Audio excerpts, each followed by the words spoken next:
It is 6:33, and if we could start by standing and having a moment of silence, please.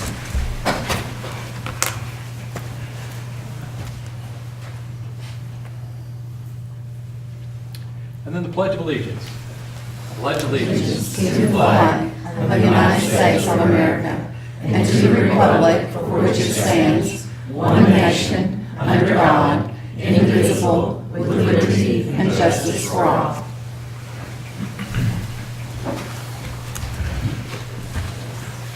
Dr. Kudak sent me a text earlier today saying that he would be tied up at the hospital. So I never can remember whether we should do those excuses before or after the adoption of the agenda. Is there any protocol on the order for Probably that? after. Okay. Well, let's move straight then to the adoption of the agenda and see if we can work that in then. We'll hear a motion to adopt the agenda as has been presented. I'll make that motion. Okay.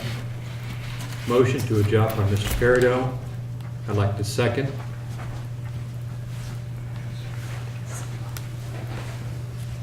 Any discussion? Okay. I have some discussion. Yes, ma'am. I've expressed a concern before about board members receiving documents in a timely manner. That did not happen this time. You know, when I don't have a weekend to review documents, it's very difficult to get that done. And then at 6 o'clock, I checked email and noticed that additional documents had been posted after 3 o'clock today. You know, when we have regular work hours at a job that doesn't relate to our board work, we can't just drop everything and print documents and go over them prior to a meeting, or at least I can't.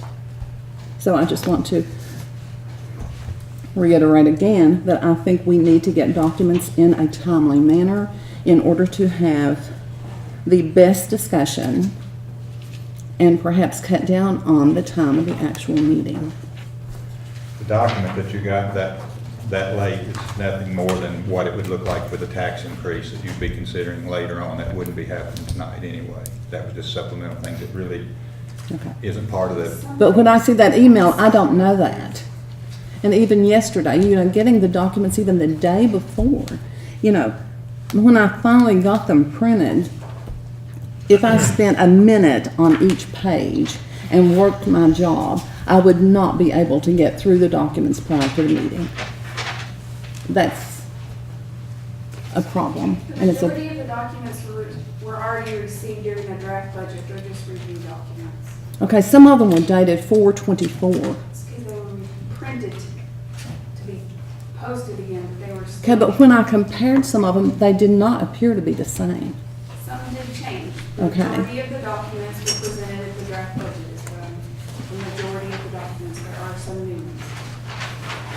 Thank you. I think your concerns are very valid, and Yeah. if this had been a regular meeting we had to vote on, it would be, I think, a critical situation. But still, it would have been nice to have a little bit more time on it. But I If you think, remember, we set this meeting last week. I mean, we've had 5 days I to gathered get as ready. quickly as for I it. could possibly gather. I think we've passed along concerns on this then. Is there any further discussion? Certainly, I don't want to limit the discussion on this agenda, on the motion to adopt the agenda. Ms. Richard, Mr. Fairday? Okay.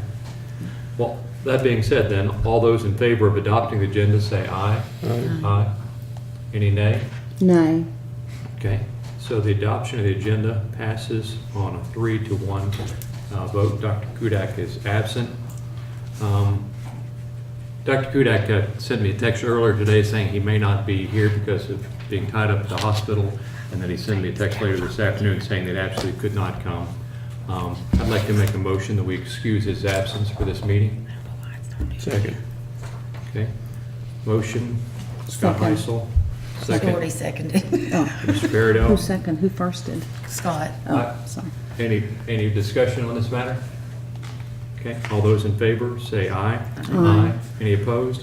That motion passes 4-0 with Dr. Kudak absent and excused. Next item is public comments. I didn't see any There wasn't. there. Okay. Checked. All right, under the heading of internal board business is discussion of items to comprise the 2018-2019 tentative budget. Ms. Ellis, and just a reminder, this is a work session, so hopefully we'll have a, free exchange of ideas and concerns, and this is not an opportunity to make any binding decisions. Right. Just mostly to exchange information, so you can give us a little bit of background, and I think it's good that that you're getting this process, at least at this point, started a full month ahead of when we truly need it, so perhaps you can see if there's any additional items that might be needed. So thank you for that. So I appreciate you all meeting tonight. Like Mr. Heisel said, this is to get discussion started on, it is a process to get this information into Munis, and so I just want to kind of give you some updates that we already have from the draft budget of what we know has changed, and then we need some direction moving forward to kind of complete some critical budget items. If you could actually go to the revenue expense summary document instead of that one. I think it's the very last one on that one. So this is one of the documents that you did receive today, but it does a good overview of the changes that we know about. So the first column, you're going to see the draft budget. Those are items that were in the draft budget that you all approved in January. And one thing we know for certain, we have already received our forecasted SEEK from KDE, and we know that it is going up from what we put in our draft budget by $255,394. So we know that that is an absolute increase to our revenue source at this point. So I wanted to show you all that. And with our current tax rate, if we don't change that, right now that's our sole increase to our reoccurring revenue at this point for next year. I've laid out, which you also received for that SEEK, the calculation. This is Dr. Bob's spreadsheet that I have printed out and attached. He always did that for us, and so he left that Excel version for Mr. Heisel and I to actually play around with, so that I have just updated that with the information straight off of KDE's SEEK forecast document, which you also should have received. So just to make sure, so this is Dr. Bob's spreadsheet, and this ties it back to what's published on KDE that came out on April the 17th. So all of that ties back together. So that's how that calculation works. So again, from what we had done at the draft level to now, we know what the forecast, that's 255,000 up. Could I ask a question about the SEEK calculation then? There's several components, I guess, that are driving this increase. One is the increase in the base SEEK of 3,981 up to 4,000. Yes. But probably the bigger driver on the positive side is the change in our at-risk and exceptional child, the money that we're receiving from the state on that. Do we think that's probably something that would continue into the next year, or do we have a feel for whether this is a one-year bump, or what thoughts do we have on I was that? gonna say, Becky helped me kind of come up with those numbers, and we sat down with Mr. Holland and kind of looked at where we were at this point, and that's what we came up with. But as far as a one-year bump and continuing, I'm not really. Yeah, I wouldn't know that information either Yeah. on those two populations, because special needs populations can change drastically from year to year. Your director of special needs would probably be your best bet to see where your numbers are tracking, how many you're going to graduate, those kinds of things. In our case, they are not dropping. Okay. So that we're As of actually- right now, we do have projections for next year, and those projections do indicate based on current enrollment, and then looking at the enrollments for when they move to the next grade level, there are definite needs that we are going to have in particular buildings and for some particular disabilities as well. Okay, so if this is going up a total of about $300,000 or something like that, the general thought then is that for looking at in the 1920 year, it might be in about the same approximate range. It's Yes, not, sir. this is not just a one-year bump, and then we look next year, and if we were counting on this as sort of longer-term recurring money, then all of a sudden we had that pulled out from under us. That's not going to be the case. No, sir. Okay. So not based on our student need, no. Then, of course, then the downside is this projection we have, we're losing about 100 students. Okay?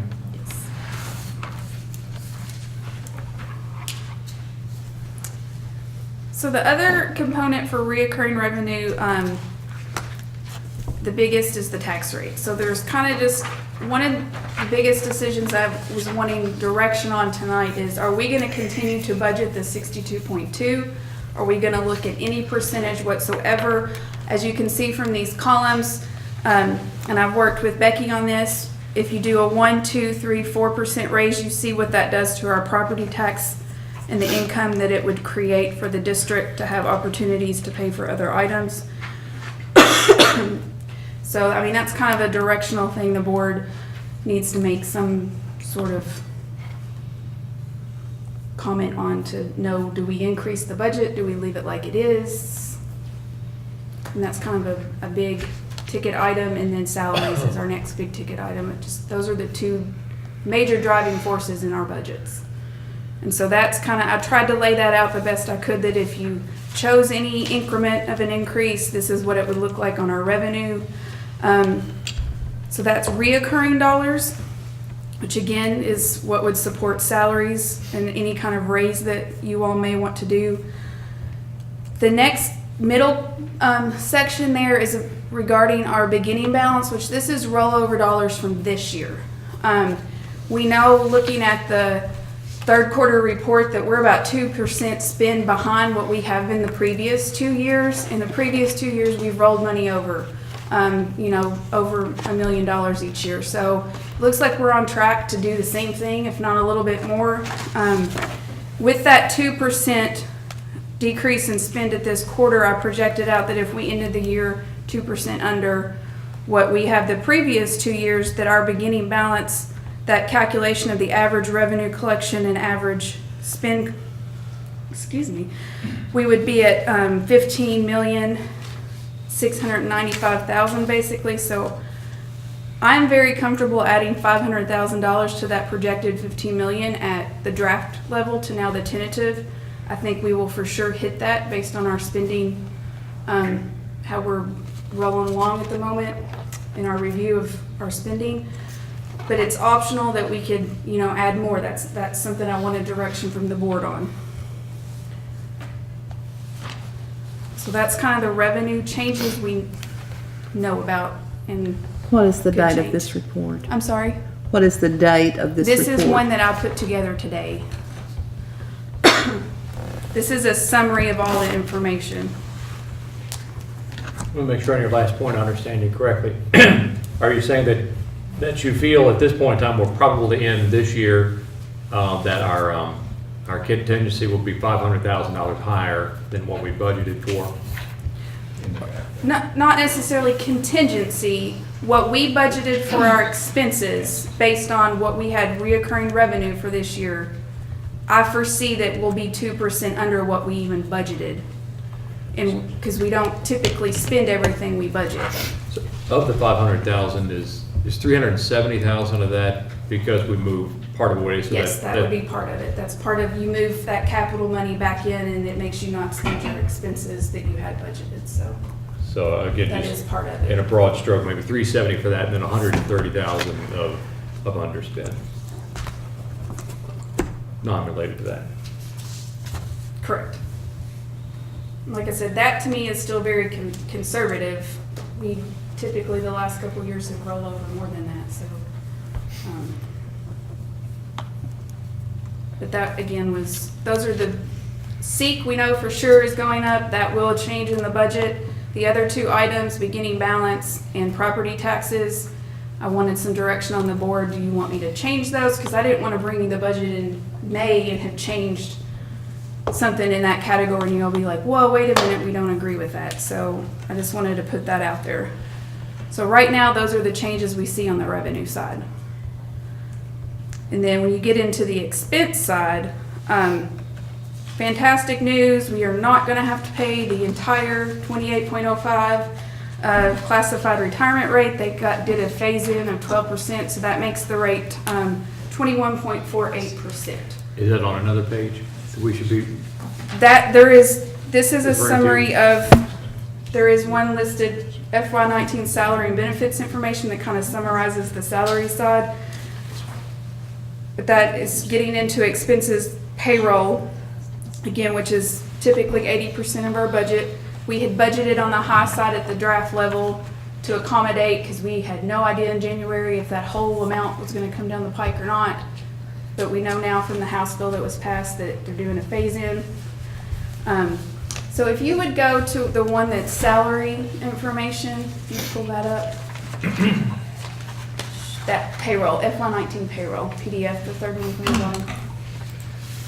So this document, the very top lays out in January what we had budgeted for our draft budget, and in documents you received in January, it was laid out. This was in your additional documents package that was uploaded in January. You received a page that looked like this. And it was a summary of what our current FY18 budgets Are are. we supposed to be able to read that from here? From here, no, you should have the document in your documents. Okay, how is it titled? It's called General Fund at the top. It was in the additional documents PDF that was in January. we should, this is in the January documents? Yes, Okay. so this is the draft budget information. So the new information, I just did a short summary of that and then how it has changed now for what we foresee the tentative salaries being. And good news is overall, due to change in staff and then change in the CERS rate, we're saving $116,000 on what we had projected at the draft level to now the tentative.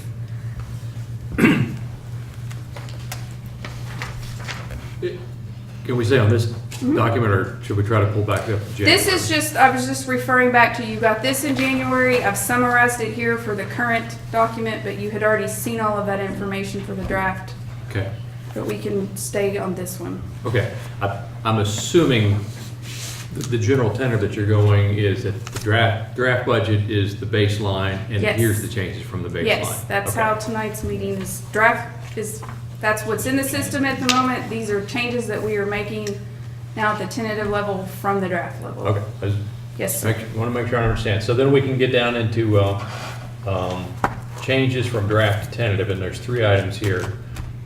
So there's the way we look at our staff, we have 3 categories of staff, basically. We have our certified staff who pay into the KTRS system. We have classified staff, which is administration staff such as myself, HR, food service, director level positions that also pay into KTRS, even though they're classified positions.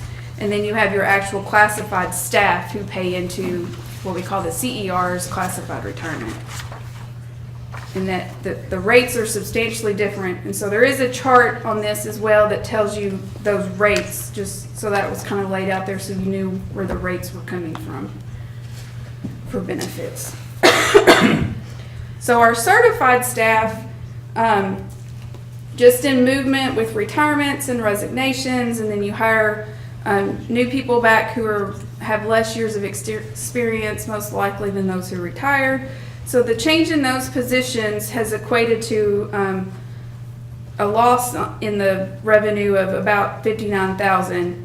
But then we have added on preschool staff due to the fact that for right now, until we know the answer on the Head Start grant that we've applied for, which we probably will not find out until June, we are budgeting the program as if we were going to operate strictly on the state CARA grant. So therefore, general fund has to pick up the rest because we don't have that Head Start grant. So that's about $253,000 that we have to currently being paid by our Head Start grant that we get from Kentucky River Foothills, the co-op we have with them. So that's moving onto the general budget, and then from our staffing allocation and the final allocation you saw just last week, we have 2 teachers down from that due to our student count. So that whole change in staff is equated to the $114,000 in salary differences. If I could then ask about the 252, do you all, is this perceived as being a one-time expense? Let's assume we don't get the grant. Is this a one-time bump?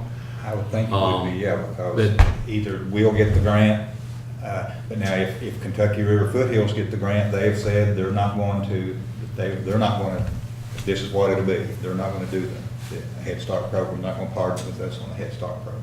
Your 1 year delay on your fund, so this year we're being funded 150 students. On last year's Now, next- But we counted 200, so next year you'll be funded on 200. Yep, sir. So, an estimate would be the Head Start, or the CARE budget will increase 200,000 next year based on this year's count. So, in addressing your question, yeah, I think it is a 1 year bump, because you're 1 year delay on your count grant. funding. Okay, so if we keep the relationship that we have right now, then what I understood you to say in round terms is this is what's called $253,000 right now. Next year it might be only 50,000. So we're sort of have a one-time absorption of $200,000. It should go down next year because our CARE grant will go up next year, even And if we if we stay. increase our numbers again this year, then the following year you get another bump. And, we're planning our program for 250 kids next year. We counted 200 this year, so our plan is to increase that and continually increase our grant budget. So even the following year, you'll have another $200,000 bump, assuming that the legislature continues funding at the current level. Okay. Thank you. And then the other classified KTRS, it was just movement in staff that equated to someone leaving, someone coming, so it was a 14,000 increase, almost 15. Classified, again, movement in staff, and then you all voted to add 1 hour to the nurses' schedules. That was not in the draft budget, so that's been added, will be added for the tentative budget. So that equates to a total of almost $47,000 on the classified change. There was a change in psychologist That- advancement. I think that was already in the That draft was already, a budget. decision made that was already in the draft budget. Okay.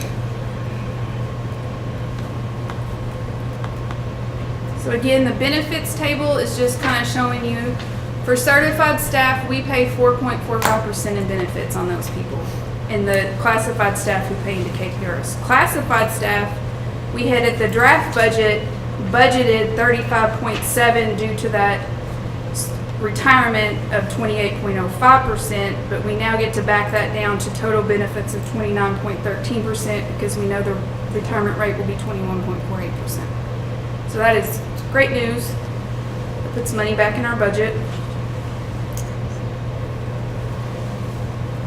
And I just kind of put a little chart just so you knew what a 1% would cost, just so you could factor that into any decision making. It's there about $277,000.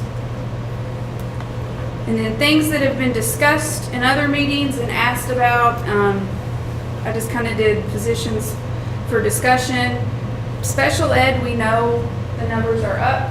We have added 8 growth positions this year. We don't foresee that those numbers are down, but it has been the practice of Clark County to always pull growth positions out when we budget. So that is what we did at the draft level, but again, we don't foresee that those numbers are going to go down. And you did receive that information at the draft budget as well. You got the one-time expenditures for FY18, and all 8 of those growth positions are listed on that for that 290. So that's a consideration that we need to decide. Are we going to wait and make sure our numbers are there to support those people? Do we want to go ahead and budget that? Another item on the table was the writing coach proposal. I'm not sure if Miss Brenda is still wanting the writing coaches, if you want 1 or all 7, or how you want to look at that. Again, it would be raising tax rate to accommodate some of this stuff if you're going to, the combo of how you all want to fund something. If we are awarded the $1.5 million Head Start grant, It will bump general fund this year only by about $77,000 because they are increasing the program drastically to 10 school days. 210 school days. So that makes your staff go from 187 to 220. So you have to accommodate that extra days in salaries. So again, that would be a one-time bump because we're going to see our grant increase on the CARA side with the service of kids. So that would come back down the following year. And that's a decision we won't know until June if we get the grant or not. And then in administrative meetings, something that is going to have to start for this next school year, it's next school year, the course codes, right? Not current. Okay. Next school year, it has been mandated that they put course codes in Infinite Campus, and our attendance clerks are the ones that deal with Infinite Campus, and they are only 181s at this point. And that is a lot of extra work for them, so it has been requested to add 10 days to their schedule, so they could have 5 days at the beginning and 5 days at the end of the school year. So they'd be 191s to enter all of that information, because they also have to, at the end of the year, have to complete everything. I don't know all the details of that. Miss Jen is like Infinite Campus Queen, so, but that's about $6,800 to add 10 days to the attendance clerks. Will that be recurring, or will that just be That for would be 1 year? recurring, because that's going to be, the entering of course codes is something that KDE is a new mandate we have to follow. And it's a lot of entry work. So they have to be re-entered every year? Well, It's not re-entered every year. This is the first year that we'll be entering them in, and I enter them in. But the thing that will be coming down from year after year after year is we are going to have to set and disaggregate the amount of instructional time per course, and that has to be entered every single school year. Our schedules for our students is changing dramatically for our elementary schools or whatnot. Right now, I do all of the elementary homerooms, and we put that in for the year, and then we go back and we enter in their true schedule. But now, for the first day of school, starting this year, an elementary has to have their schedule in just like the high school students do before the students walk in the door. We kind of just do a homeroom block, but for elementary, and then we add in their courses later. But they have to show the exact curriculum that they're going to be receiving day one. And that has to be entered prior to the first day of school. Like our kindergarten has to be matched with their kindergarten teachers the end of July for our grants training. So that's something that, I'll continue to do because the girls won't be there. But as far as scheduling goes, it takes them right at a good 2 weeks when school is starting to get those in. So if they had those extra days to build those schedules, it would just make the world go around so much easier. And one thing that I always stress to my girls is schedule is tied to attendance. If a child's schedule is not correct, then their attendance isn't correct. And that goes back to our SAR report. If their attendance isn't correct, then our SAR report won't be correct, which goes to our seat funding. So this schedule is a whole new change. So will the schools have the schedules of all elementary students prior to the beginning of Yes. school? Yes, our Not just principals- kindergarten? Right. Our principals usually have already placed their students by the 1st of August. Those extra 5 days at the beginning of the school year will allow the attendance clerks to build each student's schedule based upon what homeroom they're in. And our principals put them in the homeroom. Usually they're calling me wanting their new rosters the first week of July to place the students. And a lot of them do it actually at the end of the school year.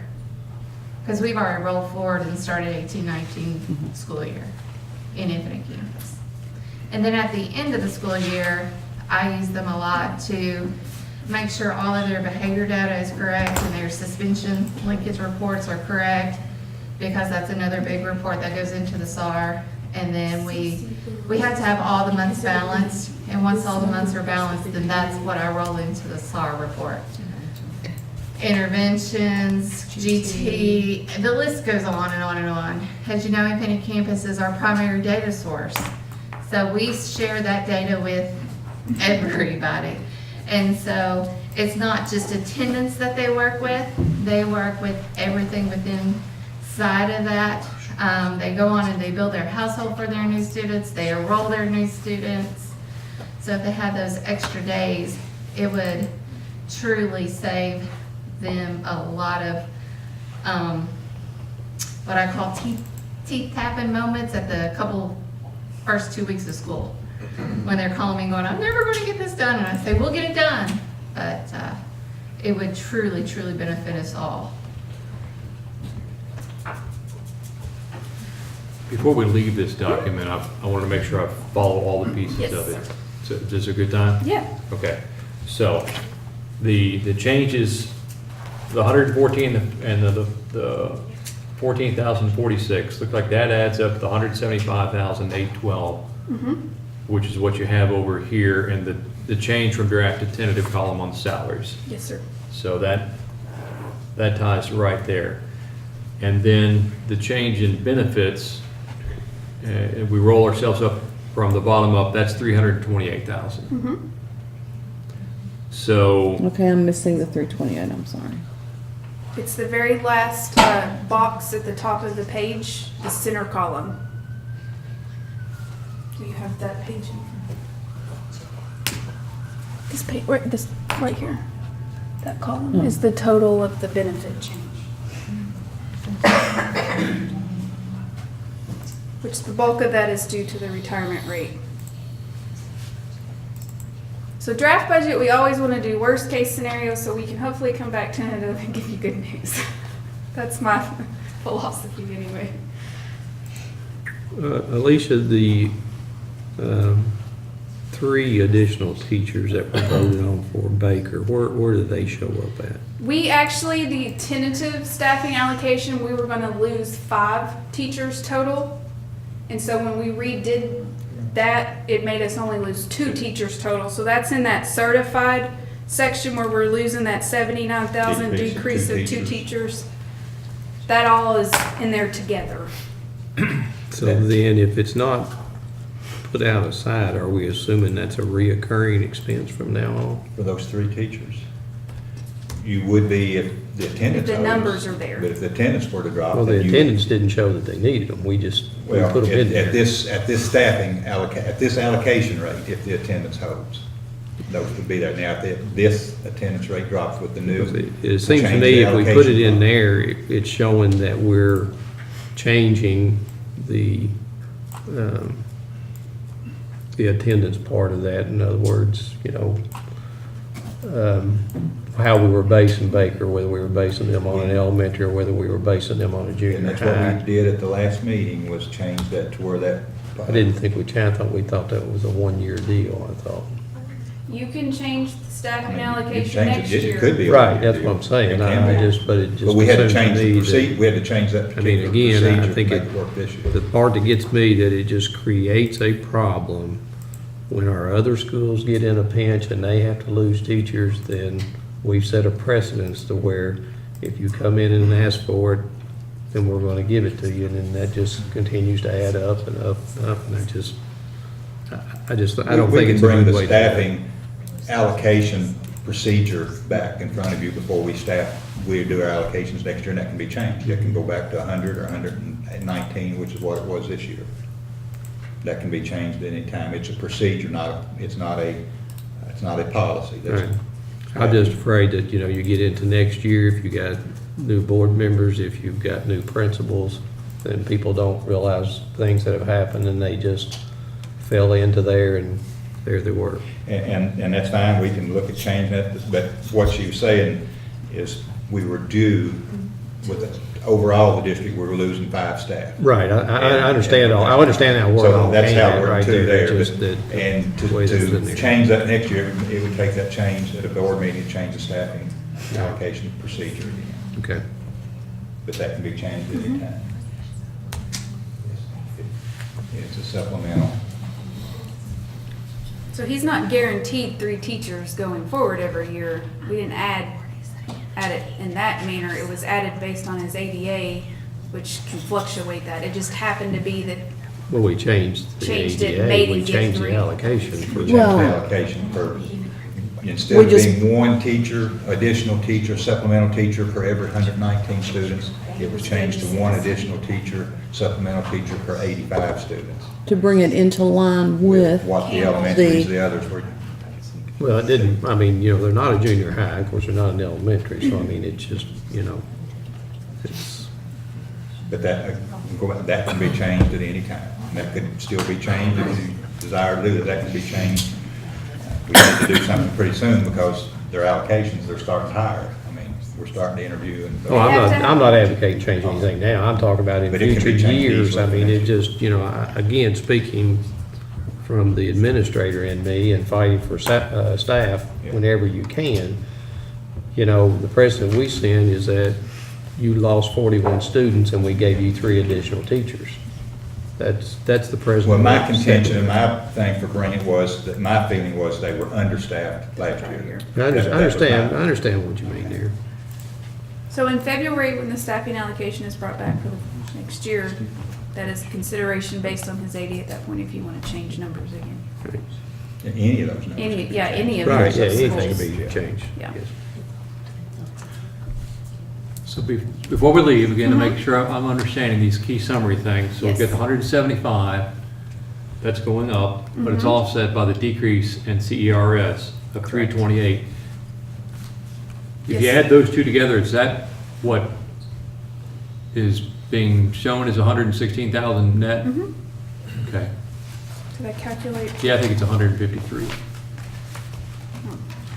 But- That would mean I accidentally hit a wrong button on my Excel, so I apologize. Oh, it's, in the whole scheme of things, it's probably not that big. I mostly wanted to understand the components of it,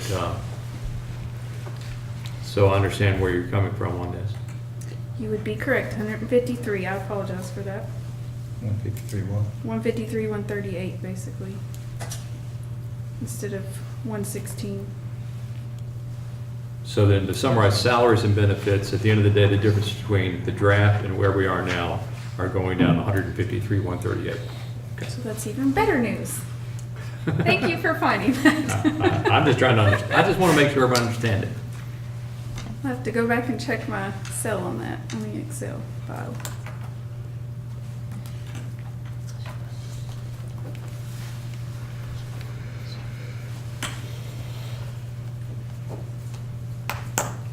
Any other questions on that summary page?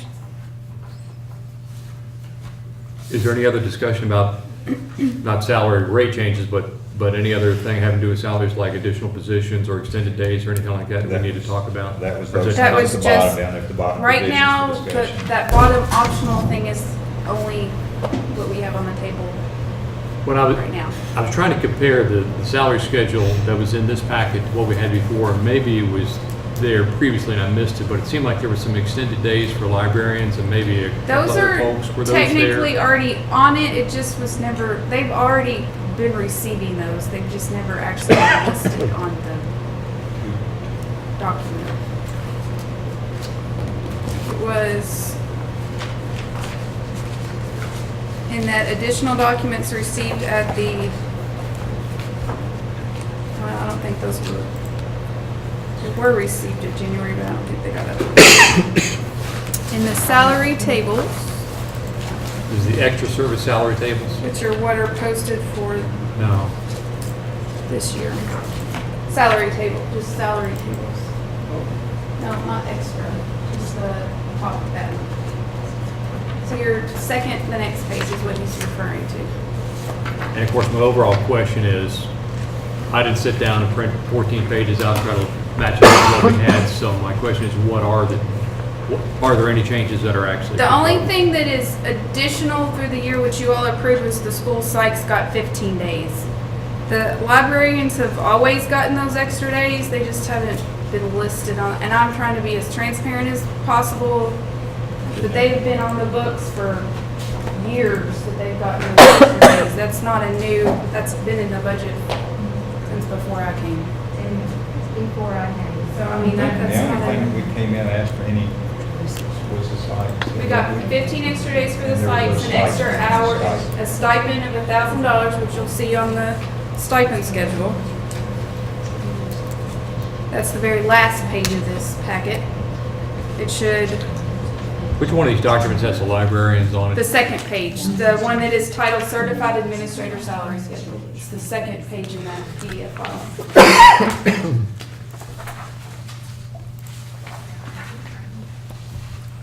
So counselors were not listed before, librarians were not listed, but they have always received those extra days. That has been in the budget for many, many years. It just has not officially been outlined on a schedule until this fiscal year. This is what is on the website. Once the school psychs were added, I updated that, so. So for previous fiscal years, did the board, without having had these days, how did we know we were approving them? They weren't listed, I'm not sure that. They were never in listed the- until this in fiscal the- year. But they have, before Scarlett came, before I came, have always gotten the extra days. It's always been in the budget.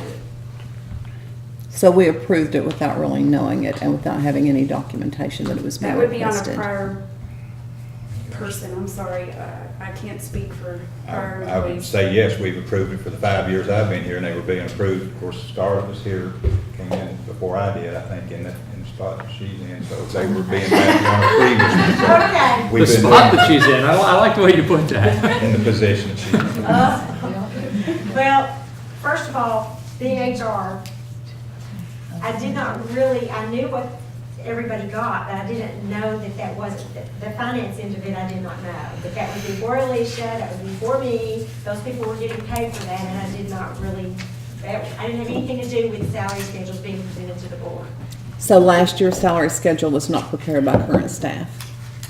That information was on last year's. It probably was on last year. Okay. It was added last year when I prepared the schedules. We tried to go We back through. tried it, to and Clean sit up, down we- and- trying to clean up. Yeah, We kind of ran up against a brick wall with trying to convince anybody else to do that prior to that, but Alicia was more than willing to try to get it up to date so that you guys could have all the information that we need.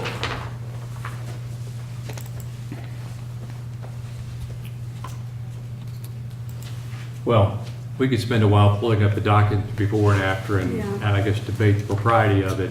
But the reality of it is, Honest Engine, they've been paid these extra days for a while. If it wasn't on the sheet, it was an inadvertent oversight.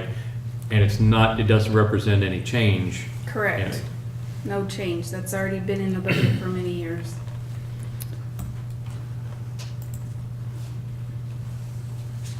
Are we still on salary schedules? Yes, ma'am. Wherever you like. On classified administrative, do we still have the Director of Community Education position? That position is still there, it's not filled, it's not been filled. Is it still funded at 240 days? We have made no change to that position since the resignation of the last director. So, and the Director of Financial Services, Human Resources, and Food Service only work 187 days? No, we have extended days. It's listed below that. It shows we have a 53 extended days in an index. Okay. So the Transportation Supervisor and the Director of Communication do not have extended days? They're just 240 to start with? What's the difference? Transportation director and who, what was the other one? Director of Community Education. Those were just 240-day positions, they've been that way. So they're not 187 plus 53? Well, No, they are 240. I mean, the difference being is that until it's been almost 2 years ago, you all did the differentiating between an overall certified raise percentage and a classified raise percentage. Director of Finance, Human Resources, and Food Services were paid on the certified rank schedule, which is why they're listed at the 187s. Because it said referred to, we were rank 2s, Human Resources and Financial Services and Food Service was a rank 3, paid off of the certified teacher schedule, which is the very first salary table that lists your ranks 1, 2, and 3s. So you had to go to that schedule, find our 187-day rate, and then add 53 days to it. But when you all last October before gave the differentiating rates, we are technically classified staff, so we got the classified raise, not the certified raise. And that changed the way this table looks because we weren't following that rank table anymore, because the raises were different. So with this fiscal year, when that changed, well, the previous fiscal year, that schedule had to be updated to reflect that. Would it be out of line to try to simplify this table and just as Yes. simply make it is what it is? So it's listed as 240 days, and whatever the additional index is already calculated. So to figure out what these positions are making in particular years, we just simply have to look at one number. I can absolutely do that. That Would you would be all- very Would you all helpful. object to that? Ashley, what do you think? Just gotta have a little fun. It's a working session, Paul. Okay, so you would like to see on those Is three anyone smiling? positions, 240 Thank you. days. Thank you. And the index is already built into those rates. Is that what I'm hearing? What was your intent, Mr. Chairman? My suggestion is that the number that's listed on here, let's just take, for the, for year zero, for year one, that's the number. Including the index. But then again, it includes the index, Okay. it's listed as Okay, yes. 240 days and includes the index, so we don't have to do Figure. high-level Math. calculating and maths and stuff to figure that out. Okay, I can absolutely do that. Ms. Now, Ritchie? What about? You the- agree? Yes. Thank you, she agrees. I love that. Is Farrell okay with you? Good. We're getting some consensus here. So that would I didn't also interrupt you. What were be you for saying? the What about the transportation and index? community, their indexes are not in those totals, so you would like their indexes added to those totals What as about well. the other three? I would think for simplicity that we don't have, you don't go to So- an index and extra days. It Basically, just take this off altogether, we're not gonna have any of that listed and just put it all up there at the top. That's what I'm suggesting. That is Did it what make we a lot of- wanted, we wanted to do anyway, so thank you Yes. for that direction. Please, there's too many asterisks. The asterisks are just off the chain. That is something Scarlett and I have discussed, is we want to simplify these salary tables Simplifying as these that much are as really possible. 240 days. It's just we have not had a chance to get all of that done yet prior to this meeting. So anyone coming in who did not already know or did not remember for some reason that these positions are paid on this other scale that we have to look back at. You know, there's nothing on here that says rank 2 whatever, is there? Well, I guess you could go to the job description, is it on there? Yeah. Agreement. We shouldn't have to jump through all those hoops. No, it's really hard. It's So- hard for us too. And so Yeah. that was sort of a Simplify. carryover from the Simplify. past, and that just Simplify. simplified that one part. Take care of One that. thing simpler. We really want to. So We appreciate that, thank you. could we put that in the minutes? We made one thing simpler. That's 15 asterisks that you just did away with. That's a lot of asterisks. Asterisks. Am I pronouncing any correctly? Can we, I realize this needs to be a work session. As far as I'm concerned, if it doesn't get out of control and it doesn't drag us on too When long. you're talking about simplicity, speaking, I guess that this is on the committee, I represent the principals. Yes. When you're talking about simplicity, I would really ask the board to go back and look at the people that work 181 days. These are generally our lowest paid employees, our classroom instructional assistants and parents. I'd implore you to kind of look at making them like everybody else, 187 days employees. And I know that is some financial cost, but that is not a lot of money for your lowest paid. Most of those people are making probably less than $10 an hour. The thing about your instructional assistants, and I have to go to bat for them, we require them to have at least 48 college hours or passing score on the paraeducator exam. And they were some of the lowest paid people in the district. And they're the ones that work one-on-one with the students. That's all I can offer you to really think about it. And How I'd many- like to say that these individuals also deal with daily challenging situations. And they could very easily maybe potentially go to a local restaurant and make more an hour than what they do in the course of the day. And they're there for kids, but they do face a lot of challenges. Their How many- starting pay is $9.50. It's sad. It's So on the how many- hourly schedule. They're considered instructional assistants. You have the special needs ones, and then Which you have the page? kindergarten It assistants. would be the third page in. It's that classified hourly schedule. It's very hard for us, because if you work 181, trying to figure out when people work, because if you work 181 days, you either don't work opening day, Yep. you work closing, you work half a day opening, half a day closing. So if everybody could be on the same. It's a nightmare. So, on a related question, when instructional days are forgiven, and you all know how I hate that in the same sentence, what do those folks do if they have 187 days, or let's say, or 176 instructional days, and we forgive 5? What do they do for those days if those are indeed contract days? Hours are working in the classroom, they're working with the teachers, either packing up, like, for example, we've got six FMD, I believe. Those 6 will be in the classrooms working this year with the teachers, cleaning, packing up, and then, But they're not with students. no, they would not be, not when the days are forgiven. Professional development. Yeah. But those also could be days that they're doing preparatory activities for the coming year. Especially, if you were considering looking at changing the amount of days, as Mr. Boland recommended, that could be preparatory activities to prepare for having things in place in addition to.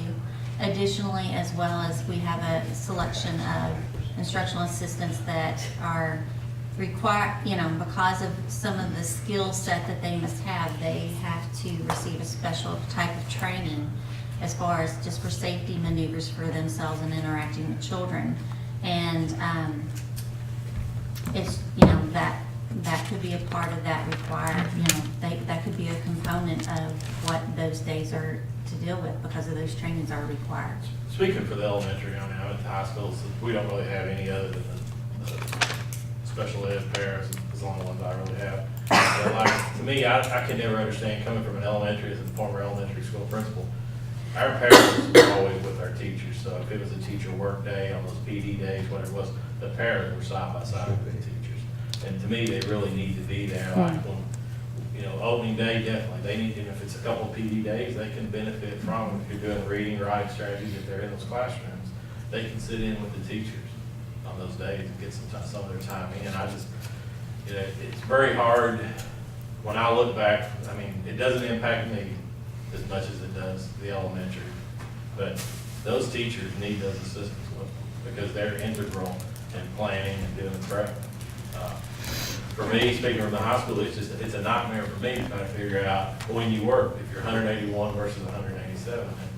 I may be wrong, but I think a while ago we were saying we were trying to do attendance clerks.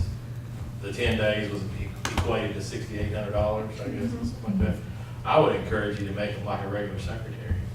Get off here we are, we're going from 181, or how many days is it? 181. It's 191, most all other secretaries are 280 employees. And I'll say for our instructional assistants in the kindergarten classrooms or whatnot, there are ladies who prep their cumulative folder for their school career. So those ladies who are in kindergarten or whatnot, they could benefit the extra days, because they have to start that student's cum folder that will last them until they graduate in their senior year, because it gets passed from school year to school year all the way until they graduate, and then it's housed at the high school. And I would say that anytime you give an instructional assistant the opportunity to gain the strategies as previously mentioned, whether we're talking special education or whether we're talking kindergarten or other forms of instructional assistance, that's going to give them a skill set that probably is going to require someone to work with them that could be taking place during the school day. But if you did that prior to the school year, think of the value that would be put in place to give those individuals the skill set that they need to help improve not only the cum folder, but the instruction for those children. On point, on the 180, 181, in your document called salary tables, point to me where it says that, because I'll blame everything on my bifocals. My bifocals aren't seeing it.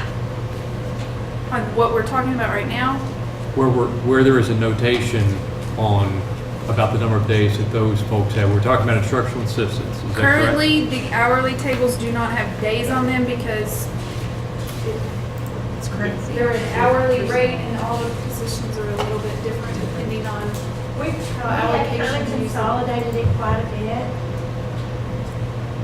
But most all of those positions are 181. Okay. What I'm hearing you say is you'd like to see that on every single Well, position. what I'm saying, Mr. Boland brings up a point that there's some folks they're not getting what I would perceive to be the standard 187, so I'm just trying to figure out where we All would see instructional that. assistants get 181. How many of them do we have district-wide? That's a great question. We can have that for you the next time. I don't know.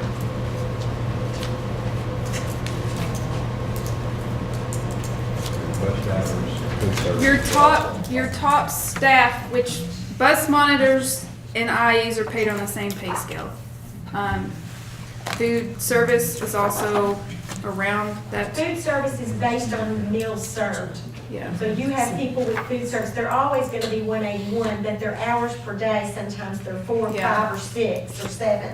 It depends on, she calculates that almost on a, every year it Yeah. changes, depending on, we'll Stays tell you on top right of now her what we'll staff. pay for next year, depending on the number of students that we feed. But our instructional assistants are always, FMD ones are 7.5 hours a day, 181. LBD ones are 7 hours a day, 181. Kindergarten assistants are 7 hours a day, 181. Bus And that's why drivers we are- don't have it listed on the salary schedule, because they all fall on the exact same pay line. But depending on their location, it's different, so Bus it's hard to driver. list all that on the salary Bus drivers are schedule. 181. 181 Yeah. for 6 hours. Contracted for 181. Contracted for 181 days for 6 hours. 6 hours a day. So they're all different hours. Secretaries So are all different. 181s are. Depending on elementary, middle, high. Yeah. I Yes, get- that is confusing, it's a bit cumbersome to keep up with. That's We a- would really, I wouldn't mind a bit to have everything on a line about that big, but you see the number of positions we've got there. And they're all paid on the same pay scale, so that's why it's not on the salary schedule for you to see days, hours, because depending on where they're at, it's, Sometimes we have, if we end up having title money and grant money that we can spend, and we've got a student that has a special need, we might hire somebody for 4 hours a day and pay them from grant money. So they're called an instructional assistant 1 or an instructional assistant 2, but they don't get the standard 7 hours a day because we're trying to save money. So those hours vary from need as the need arises. Does that make sense? I'm just trying to find out where it Sadly, is in it the does. document. So if Mr. Boland says, golly gee, And I will why say. are we shorted on these days? And Yeah. and I would say, I didn't even know that we were, so how would I perceive that we were? That's a great question. I just feel like everything is different, because if when a kid doesn't learn, you don't look at anybody else. You don't look, and I don't mean to be mean, but you don't look at anybody else, but you look in that classroom when those kids aren't learning or those kids are struggling. You know, and I have a passion for these people who are in there working with the kids. And I do. And that's, and I don't want to see us get off on a tangent, go across everybody across the district. But we need to take a hard look at these people, because these are the people that are working for peanuts. It's a hard job. But I'll tell you, they're there. And if we don't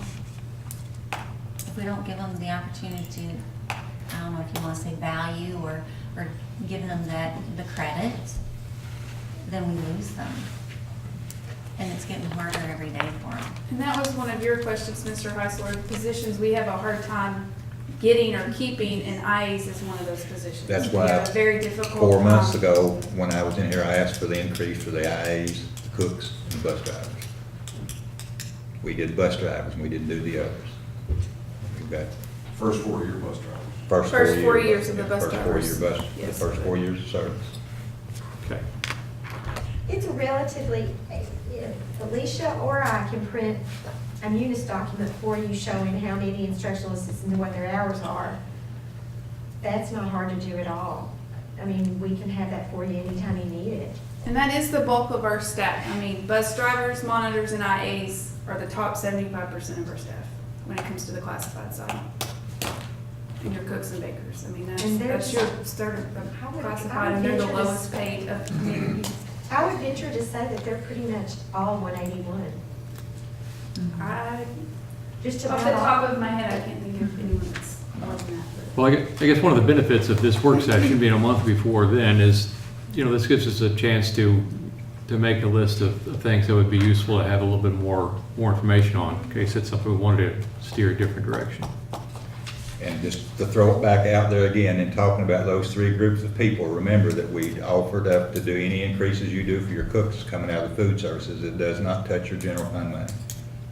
Any increases to their hours or to their pay does not come out of your general fund. That's funded out of your food services. So the only increases in funding that you're talking about would be your instructional assistants and anything that you might do for bus drivers. And Those three groups. your instruction, don't forget about that 48 college hour requirement. I can't stress enough how important that is, and having to pass the paraeducator exam. Nobody else has to have that.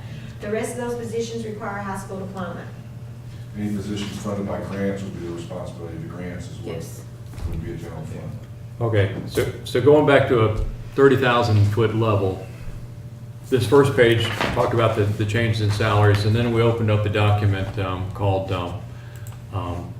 salary tables in terms of the, what's this word, crosswalk, do you like to use stuff like that, between the draft budget and the tentative budget, except for the items that are on this page. Okay. There's no changes in there. This was just given to us as a reference. This is currently what we are operating on, unless you all make any changes to them. I just wanted you to see this is what's gonna roll into next year unless you make changes to it. Okay. Whether it be a I 1% just wanna make sure I overall, understand where we are on it. positional changes, whatever it may be. So, okay. And that probably then, we need to get to, obviously, that question is what interest level is there in an overall increase? Do we want to do a targeted increase? Do we want to do a targeted plus overall? So we certainly need to get that at Yes. some point in time to see, but in terms of what you're proposing right now, we don't have to go digging through 14 pages. There are no changes. There are no in that. changes Okay. in these tables. This They're is the what we. same as the 2017-18. Correct. They just got a new 18-19 title put on them, but Okay. it is what we are operating on right now. No changes, unless you all make decisions tonight for me, directives, not decisions, for me to change anything to budget in the tentative level. Okay. Which again, this is the bulk of the budget and the hardest part of entry, because it's line by line for orgs and the different positions, and it's a lot of legwork, so I didn't want to start on that, and if you all make decisions to change anything. Do you all want to jump into the topic then of overall changes or across the board or individual changes right now, or you want to get into some other avenue and then circle back to that? What's your all's pleasure? Or when do you want to address that in terms of your presentation timeline? Just on this summary, I was just gonna get to the bottom line, if we wanna do that real quick, so you can see how much money you have to work with.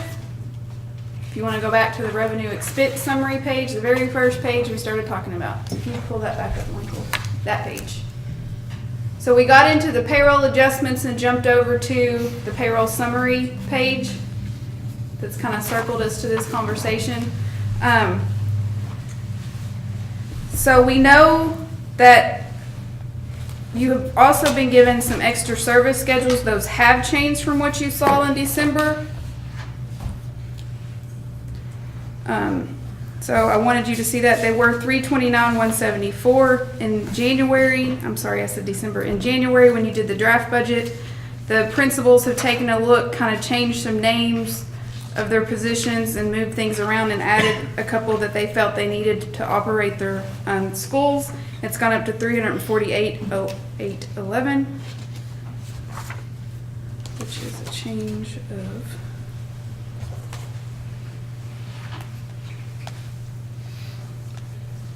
that is almost $20,000 increase on the extra services. And then section 6 from our staffing allocation, we know due to that $4,000 per pupil, the 3.5% is $140 per child.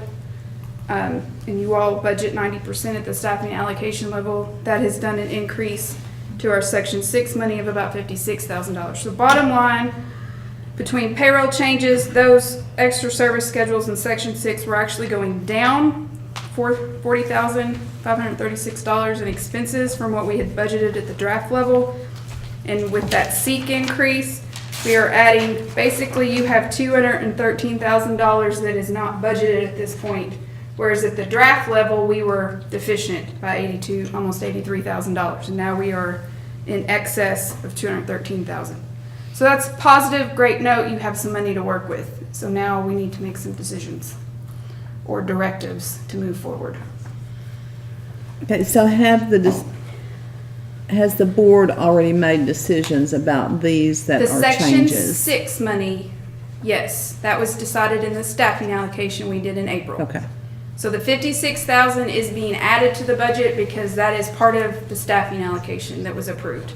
Now, the payroll adjustments and the extra service, no, you have not made that's my question. No, you have not made a decision on those because you have not been presented in a board meeting salary tables to make a decision on. Okay.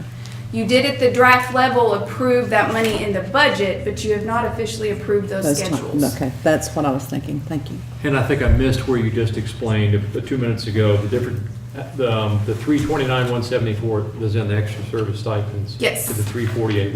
What was driving that difference? There are differences in instructional extra services, athletic extra services for Campbell GRC, and then all the other schools have instructional extra services.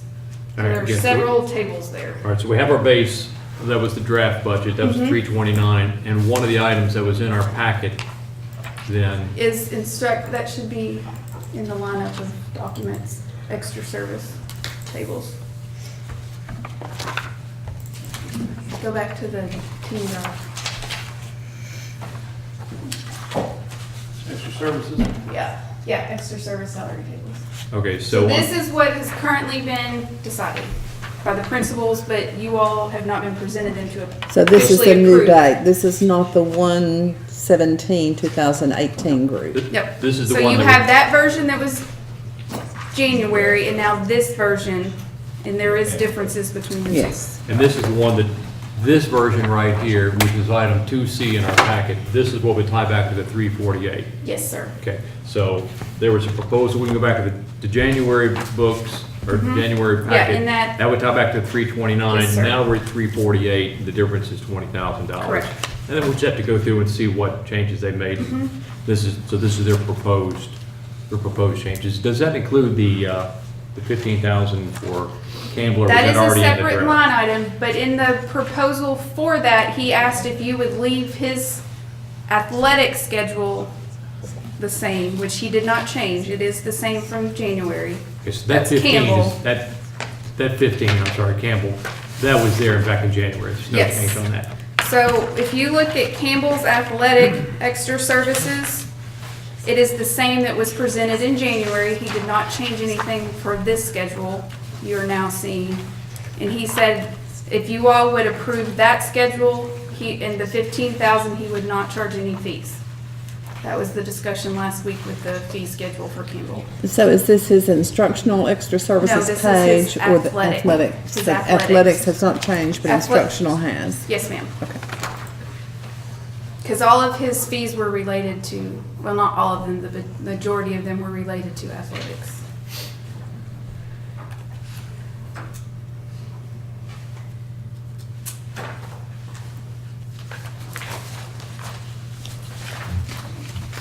But again, no decision has been made on these tables to date, other than the draft budget being approved.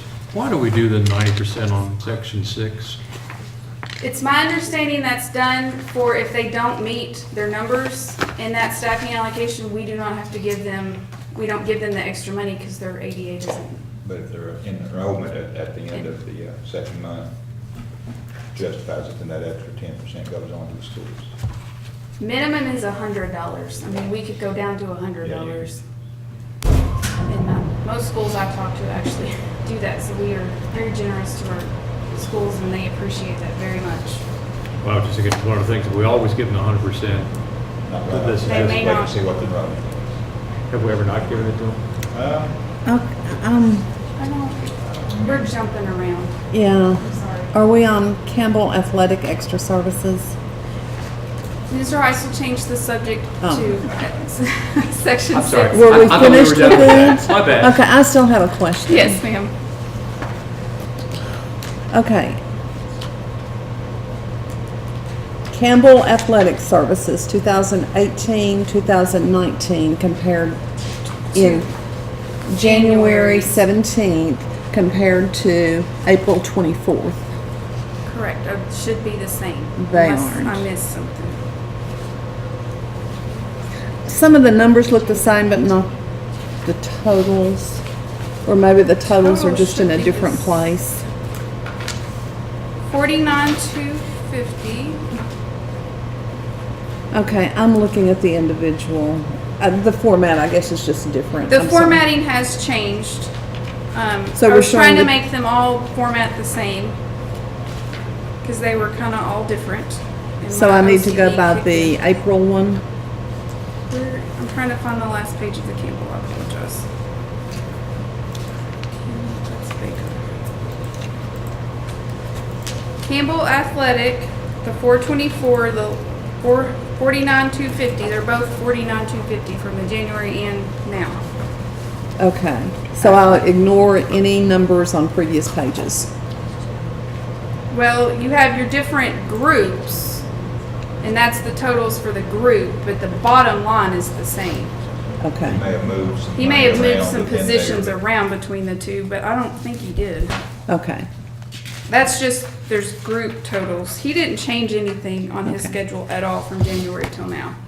But you have basically your supervision category, which is athletic director, game supervision, concession, intramural director. That's $8,000. okay, that's at the top of this Yes. column, it's at the bottom of the next one. Right, It's so not- each, yeah. Okay, Does that? that was my confusion, Okay. because it looked like it was adding up to $7,000 because of the position, sorry. Yeah, the totals at the top on the gray, which they didn't, the scanned document, I can Yeah. lighten that gray because the scanned document's hard to read, I think. Yeah, the January one doesn't have that. Yeah. That's my different So I can format. fix that Okay. future so it's easier to read when it's scanned in. My printed version, of course, looks better, but when you scan it, it always makes it darker, so.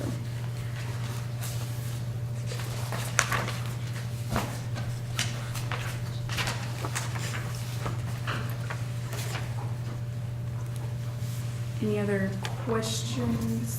Move on. I'm ready Okay. for whatever direction you all want to go. Have we done instructional services for Campbell? Compared to the January? It has gone up.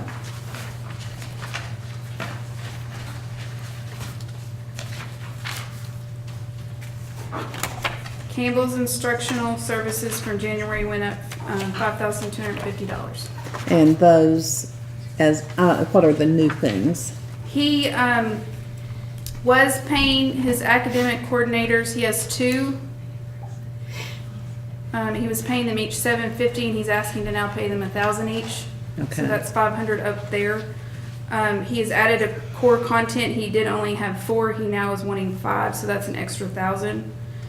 He has 5 wing leaders that he was paying $750 and now wants to pay $1,000. And then he has changed around his social media coordinator and data assessment student support. They were 6 and 1,000, and he wants them both to be 800 now. And then he has added on 1, 2, 3, 4, 5 coordinating for different groups. And again, this is part of not charging the fee if you would let him keep this additional. So that's an additional $5,250 by adding those positions to not charge fees for those groups in athletics on the other schedule.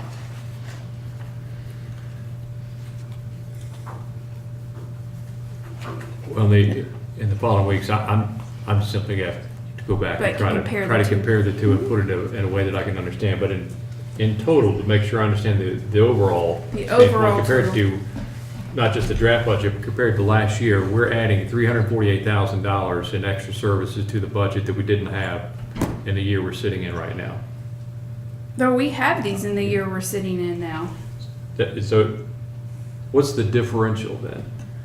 I would have to go back and see what the 18 schedules say for this current year. I don't have those in front of me in the total, but a few positions were added at the draft level from what we are operating on this physical year, which was the 329, and then from draft to what they're now requesting for tentative is the increase between the 329 and 348. But we have most of these instructional positions extra service now. Okay, This is not completely new documentation. These schedules exist in the current year and have for many physical years as extra service. okay. I'll go back and try to dig into it, make sure I understand the differences that they had. But what we do know is between the draft and now, they added another 20,000 to request. Yes. Okay? And, oh, Scarlett's gone. She went to get I this. was gonna say, I think she went to get the current schedule so you could see what their totals were Okay. from the, So to we what the draft have- is. So we have job titles for each of these positions noted in the instructional extra services? Miss Scarlett will have to answer that when she comes back. Sure. We should, but I'm not gonna answer that for her. I mean, what is a culture and climate position?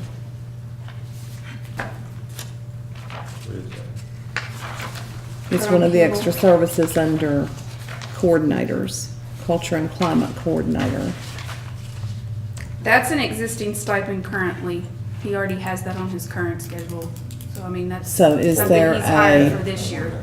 So is there a position description for it? I will let Miss Scarlett answer that when she comes back. Are y'all good? You want to take a break or anything? We've been going for a little over an hour now. I wouldn't say there's descriptions for everything that's in the extra service pay, I don't think. I don't think there's an actual job description for everything. Okay. Is that an issue for anyone else? What is the name of that position? I've got the Most jobs- 409-page job descriptions. Culture and climate coordinator.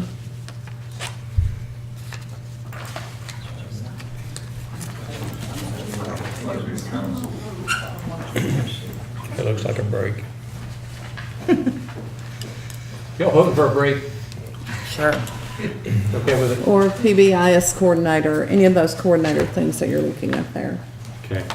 How about it's 7:50, how about we take a break? 10 minutes. Come back at 10 minutes. And we will not forget where we are. We're on trying to figure out if job descriptions in fact exist for all the positions.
Daughter's having an issue.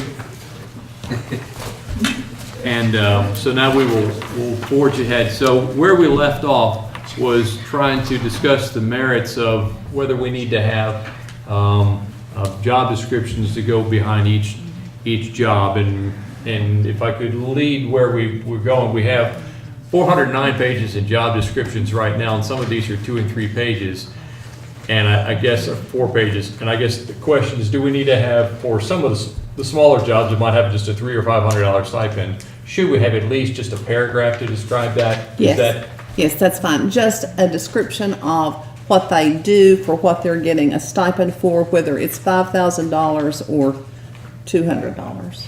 Even a duty list. A duty, Maybe yes. a bulleted duty list, and it could be that long. It's just, but those are not job descriptions. These are other duties as assigned. So it should not have a full job description. There's no way anybody's gonna be Right. able to We can do get a that. paragraph or bullet. Yes, just something that confirms and documents what we are spending money for. Absolutely. And this other duties as assigned, I see a lot of stuff in other duties as assigned that, or some of these stipends that I believe are going to folks who are already doing stuff that they're getting stipends for. So to try to zero in on that, so we can leave with a specific suggestion. Yes, since it's please. just a working session, is to not develop job descriptions for those other things, but The duties. list. Duty. a duty list, A job duty duties, job Duty duties. expectations or what you want to. Can we just simply, how about job duties? There we go. That we have No, job, I just think duties with the name of the assignment and then Yes. expected duties. Yes. And then even they might have this year to work on it, you know, to like, as they're doing their jobs, to keep it going on what they're doing in that, because this is a bad time of year to jump to a bunch of people and say, I want you to write up what you've done this year to earn this money, you know, that kind of. No, I because think we're there's- on next year. Right. but For, it's- they're when not we, the when we same. get ready to approve this next year, I gotcha. they should have a description so that when Judy Hicks asks, who may not even be here next year when we do this, as a PBIS coordinator, what do you do? And then they should be able to just give you an Yes. overview. Next year. Yes, mock trial coordinator, what do, you know, Absolutely. So Yes. when we're being realistic, would you think that it would be acceptable to maybe have this together by the next time you approve? yes, that would be, right, January? yes. Not this, because Next these need to be When we presented start, to when you we for start. July January 1. 2019. By next draft budget time. Yes, next draft budget time. Thank you. Yes, yes, I would be Say, to get them together comfortable, in a month right Yes. now would be very difficult. yes. Oh, Okay. Okay, so we have a direction on that. And,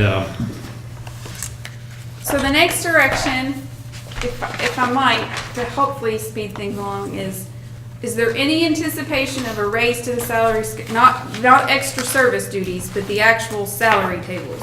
Or are you wanting to just roll them forward as they are?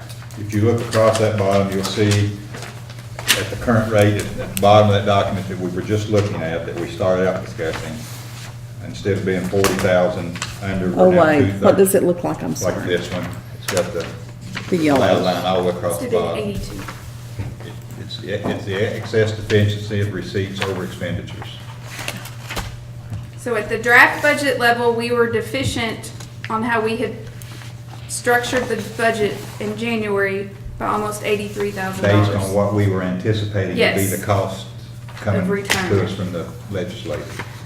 But now, knowing that SEEK is going up, that we've been able to pull that CER's rate back down, we have the request of the extra stipends or extra service schedule, and Section 6 money going up, we know that our expenses are gonna go down by about $40,000, so we now have in excess $213,000. That is keeping our current tax rate, current salary schedules, with the addition of the stipends or extra service. That's where we sit at the moment. So the decision going forward, or I'm sorry, directive or suggestion of how to build the tentative budget, is there an anticipation to increase the tax rate or change salaries in any way whatsoever. When you look across that sheet that you've got, I have you'll it. see the next column is a 1% with what that figure would go from 213 to 368 with a 1%. At 2%, it goes to 295, and you see a 3% and a 4% across there. I will always suggest 4% because if you don't take it, you lose it. You will always lose that money every year going forward. I know that is not every board member's desire, but that is always going to be a finance officer's suggestion.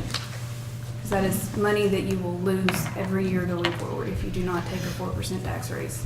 And if you ever intend to keep doing anything to your salary schedules, you have to have a recurring source of income, and that is your tax dollars. And on that previous page that we were looking at, the salary and benefits explanation page of the changes, you'll see she has a box there that in FY 2019, if you did Wait, what does that look? it's that one that's got all the big box, and then they get smaller as they go down. Yes.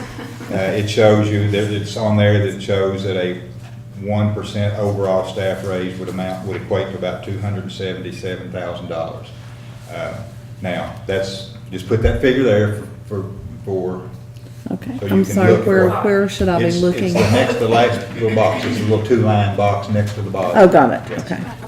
That's the figure for a 1% raise. Now, if you just did a 1% across the board. You could do targeted, there's other things, and we'd have to calculate those, at least we'd have to calculate that. Lee, I got that mouse.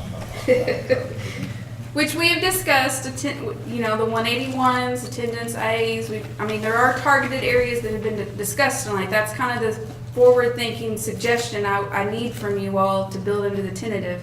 Are you gonna target those areas? Are you gonna do an overall? What is the desire of the board moving forward?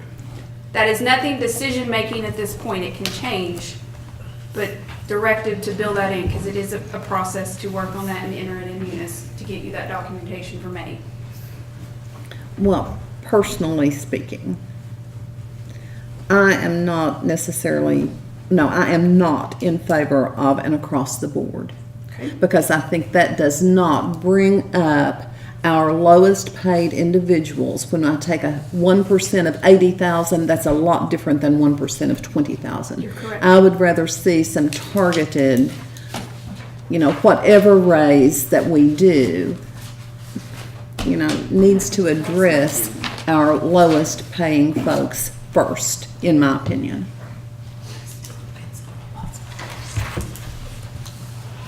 From my perspective, I'm not a fan of across-the-board raises because it assumes all of your rates are currently correct, and all you have to do is magically raise them for market to be in balance. I'm in favor of target. I think the first thing we ought to do is, if we had a crystal ball, which unfortunately we don't, is we would try to determine what the market is and where we need to make those changes, and go through the schedules and say we need a change here, here, here, and here. And we would have some sort of mathematical basis to do that from. You don't have one of those crystal balls. It's very accurate, do you? Unfortunately, no. So absent of that, if we just take the main salary tables of the three different main ranks, rank 1, 2, and 3, I took the information I had last year and then folded into it updates I've seen significantly in Scott County. They rolled out their rates for 18-19 already. This is certified you're talking about, right? Yes, ma'am. And this is information since we're just having a discussion, and to get the real numbers on it will require Ms. Ellis, if we wanted to go that direction, she'll have to spend some time really calculating it. So I just wanted to get a general feel of what it might be in my own calculation. I know that Scott County's increased their rates and has surpassed us now on some things.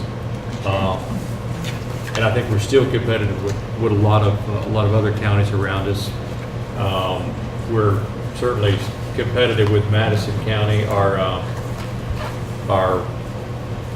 rank 1 with Madison County is higher than Madison County.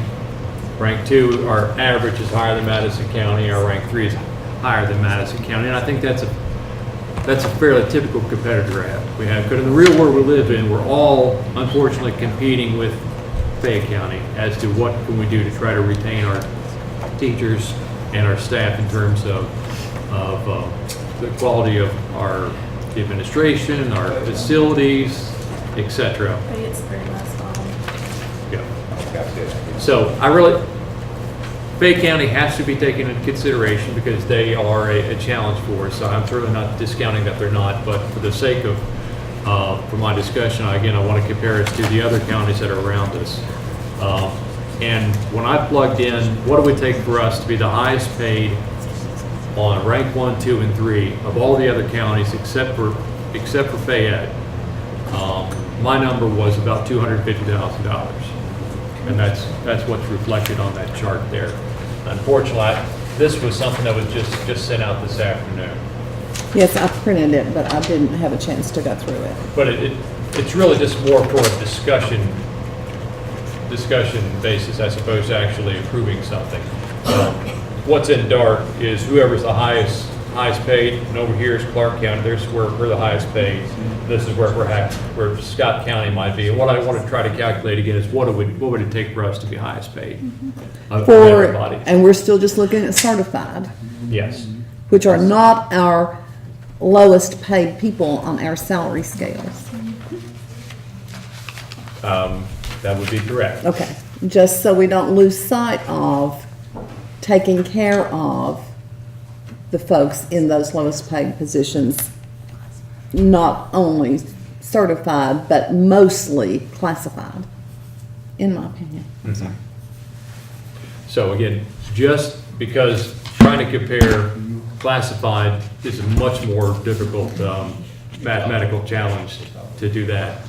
I just want to get a feel for what would it take, so we could say, we're the highest, we pay the most of any of the counties around us excepting Fayette County, which of course has a payroll tax, which gives them a unique ability to pay more than everybody else. And perhaps if somebody wanted to propose one of those at some point in time, we could, but we don't have that right now. And they have a significantly higher property tax. And they have a significantly higher property tax. So, I think that's something for consideration is under the, should we try to tweak things to see where are we falling short of this on the supply and demand equation? If we couldn't do all of this, because it's a pretty large number, could we at least could we equate to perhaps Scott County, if that's our bigger competitor, because they're in the same boat we are. They've got to worry about people. I mean, they're right next to Fayette County. They've got to be reasonably competitive to be in there with Fayette County. And I think if we could position ourselves to be the same as them, that would put us in a pretty good competitive spot.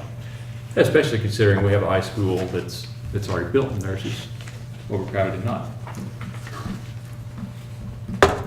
So I'm in favor of encouraging you all to look at it and say what would be targeted increases. And if you go through targeted increases, that would certainly include both sides. You might say we're having problems with cooks, or we still need to tweak bus drivers. And at the end of the day, say what do we need to do from a competitive standpoint, and then come up with a number. And then perhaps, let's say that number is, I don't know, 150,000. And then maybe there would be an overall number on top of that. So it's not an either or, it could be both. Okay. That's just my philosophy, just as one board member. Ms. Ritchie, what are your thoughts? Besides, we don't want the meeting. Yeah, cookies. Cookies are good, I like cookies. No, I'm with Judy. I think we need to really look into classified. Again, the areas of classified that are all under $10, bus monitor, cook, baker, instructional assistants, our library assistants, and our receptionists. They are all under $10. Everyone else is above $10, barely on some, but. So in your copious amounts of free time, Yes, I have lots of that. how long would it take to determine how much it would cost to bring all of those that are below $10 an hour up to or above $10 an hour? It would take me a couple days to pull the list and calculate all that To see. and verify that my information is correct before I would provide that. And for folks who, I mean, $10 an hour is poverty level. Let me ask you this, are you thinking to do it something like what we did the bus drivers? At one point, we set an amount, a starting amount, you're saying, say that nobody's gonna make less than $10 Yes. an hour, and look at what it would cost across the positions to, and we'd leave that $10, and if after 3 years their pay is bumped up to $10.13, and it would, that would just be, it would affect the first 2 years of, like we did with the bus drivers at that time. Now, all of these positions do not hit the $10 mark until at year 2. They go a little bit to 10.13 on year 2. This is, I just feel like I have to say this. You're focusing on those first-year teachers, the first-year instructional assistants. What do you mean, what do you think about, what about your people, our great ones that have hung out for Been with us. 12 years? Well, hey, I want to do something for them as well. We gotta do it Yes, all. yes, Yeah, you can't just yes. say. That just, no. Just within our classified realm, wherever that is, from 0 years experience coming in to however far we go, that we look at a targeted area. For one target would be any position that makes below $10 an hour. Another targeted position within classified would be, those others that haven't been targeted See, before, shall we say. With the conversations that I was thrown into after the last time when we did the bus drivers was, one gentleman comes in and said, I understand that you were helping the beginning drivers. And he said, we set the amount, and we left it at that amount until the pace out of the scale took them above that. Well, it so happened that the amount that we said, it was going to be 6 years before they would start up any further. And these folks were happy. But the guy who was in that 7th year came in and said, wait a minute, you're paying a brand new driver, no experience, walking off the street, gets this amount. I've been here 7 years and I make 3 cents, and I'm only worth 3 cents an hour, and I've worked for you for 7 years, and I'm only worth 3 cents more than a brand new one. That's the conversation that you have when you start just doing, Targets. Okay, so how do we fix it? I just took the conversations the last time because it was important to start getting those starting salaries up there. We were and still are at a very critical situation. This is the financial side of me suggesting. How you do this is you target the areas you want to target, and then you do an overall raise. But in order to do that, you have to do a tax increase. There's no other way to accommodate that. Without going under that 200, you've got $213,000 to work with right now, the current tax rate. That's what you have. But you don't want to dip into your contingency to do this. This has got to be. No, because these are dollars. And recurring right now, expenses. under the budget that you have proposed to you tonight, that you're going to see in May for you to approve, you have $213,000 to work with. You can quickly eat that up in targeting people. As Mr. Heisel said, just the certified is almost, $250,000 from your calculation? So what about their automatic step increases? That's included. That's already in there. Okay, Yes, step That's already raises in there. are already in the draft budget. okay. That's just anything, you have that amount to do new things with and keep your budget balanced. Now, that's when you start to look across there, that's where that 1, 2, 3, and 4% makes the difference. And when we were talking about bus driver changes last time, what I did is absent absent a crystal ball and any other knowledge, I just looked at the pay scales because they are published. It's very tedious to get to it, what other people were doing. Yes. Looked at what Bourbon County was doing, looked at what Scott County, and we could do that.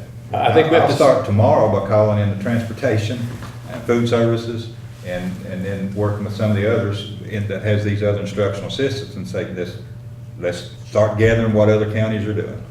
We'll put together the chart. That'll and we'll take me see. more than a couple days. A lot That'll of be it's like online. a week or more process to do comparisons to other counties. Okay, in this chart at the bottom of the page that has the yellow, the excess or deficiency of receipts over expenditures. Yes, ma'am.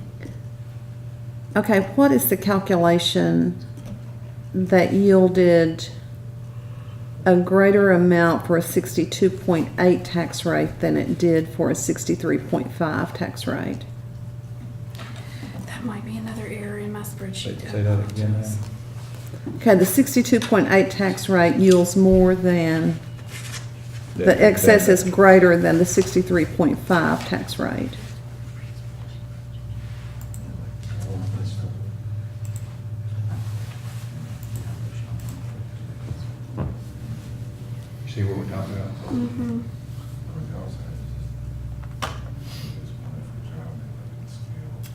Must just be an error in It's an error in my calculation. in that transfer, because in the sheet where you've got them all, Yeah, it's the not case.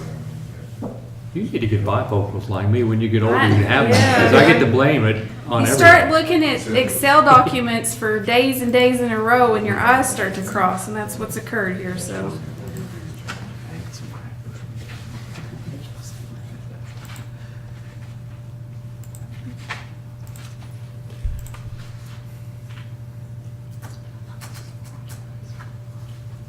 And I think there's rounding on some stuff too, so. And Ms. Hicks, your question about the, Yeah. what would it cost us to take everybody to $10 an hour? I think I could spend about 15 or 20 minutes with my model from last year and give you a pretty close estimate.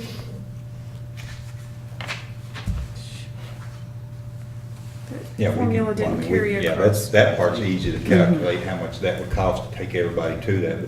But what she's asking us to look at is not just take everybody to that, but how does that compare to what everybody else around us is doing? That's a little more difficult to start gathering in the classified, because they're all over the place. And I think unfortunately, probably where we got to start is say, where we have a problem attracting and retaining people. Unfortunately, that's what it is. It's supply and demand. And since we have a limited amount of time to do I that, can text you if it's any of them under $10 an hour. Okay, Now, so we would take care No of- disrespect to the Walmart greeter, but when the Walmart greeter can make more than the Yes. instructional people are working with kids every day, it's a problem. well, And that's no disrespect to Walmart, but that's on us, that, and so those, yeah, any of those that's under that $10 an hour, they can go to Walmart and make more. We did call Walmart today and confirm that their starting is $11 an hour. Just a heads up on that. But it's Walmart. Sorry. And those I are know, all but- part-time with no benefits. Okay, so Ashley has come up with a good suggestion. You want me, Mom? Yeah, your suggestion. your voice is back, bring it. Yeah, it is back. I keep forgetting that. Why not just do an overall percentage for your classifieds? To see where that puts us Oh, that would be easy for to calculate. comparison. Oh, that's, Just for comparison, That's easy to do that. but not necessarily the same percent across the, When you did the. across the classified board as, would not necessarily be the same as When you across the did your last certified pay board. increase, you did certified at one level, and you Yes, did classified yes, we at about did. double that. Yes. You did, I think you And did that needs to have- 5% on yeah. classified and a 2% on. Or 3. certified, I think, 2 or 3, maybe 3. Let's go back and look at. roughly a 1% raise on just classified is $70,000 as we stand with our current staff. And that's For all looking the at the classified. document that listed your draft tentative and the change in, looking at your tentative budget, what we have budgeted with benefits, doing a 1% raise on all of that is about $70,000. So 2% would be about 140,000.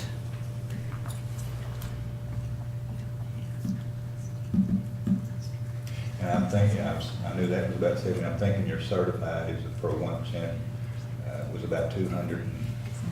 It's about 200,000. A little over 200,000 to do a 1% for your certified. Together, they were the 270. Yep. 277 together. Together, so This is about, yeah. about 200. 207.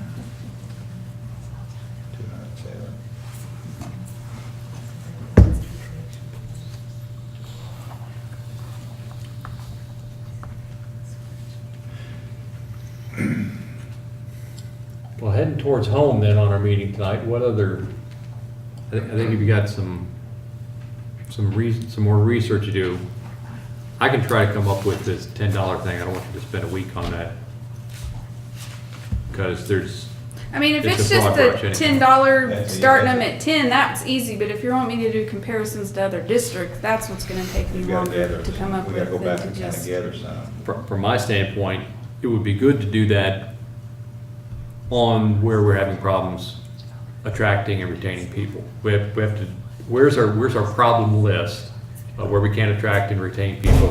And then we see, well, why not? Are we out of line with the other people, and see what it takes to get back in line? And there was a comparison done pretty much months within me walking in the door. I did a comparison on this for classified and certified, and on the classified level, every time, especially in the cook bakers, we were at the bottom 10 of the districts we were If comparing we have ourselves 10 to. We were districts, 5 and Bob under. always had us use our 10 districts that we compared. And on the certified side, we were in the second, third range, but classified side, we were 5, 6, 8, 10, depending on which position you looked at. So our classified is woefully behind other districts. Certified is more comparable, but Okay. still behind. What if we did the, whatever it takes to tell us how much it's gonna cost to raise Start at $10. all of them at Okay, $10 an hour. okay. Others within classified, 2%. So If they're not at already, 2 if they're already making above $10 an hour, what is a 2%? on everybody. Yes, of their classified. Okay. Okay.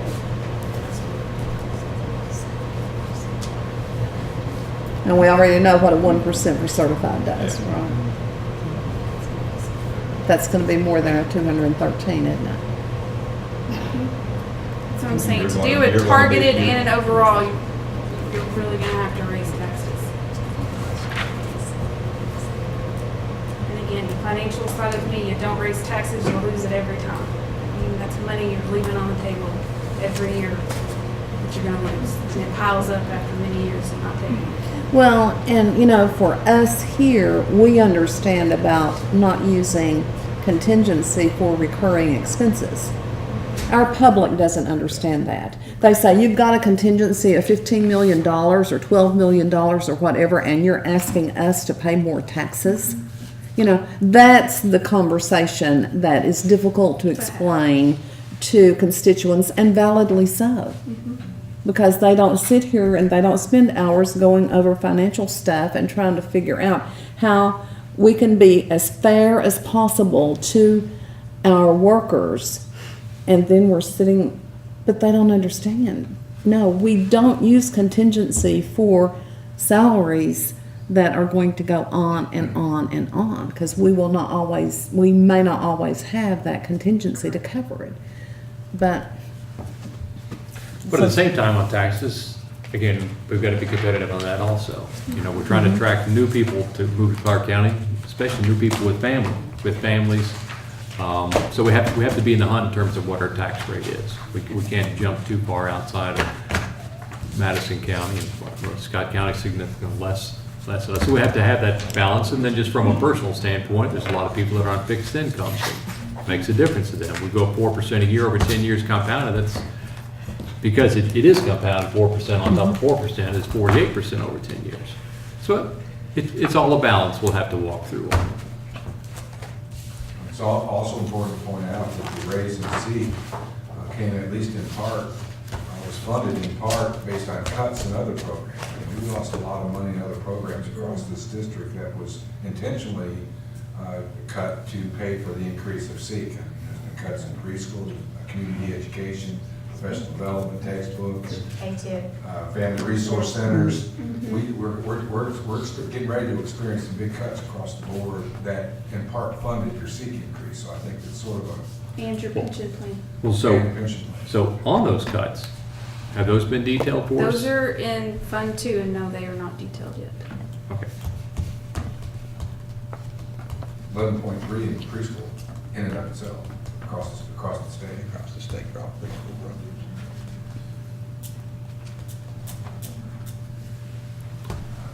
Where else should we go? Home?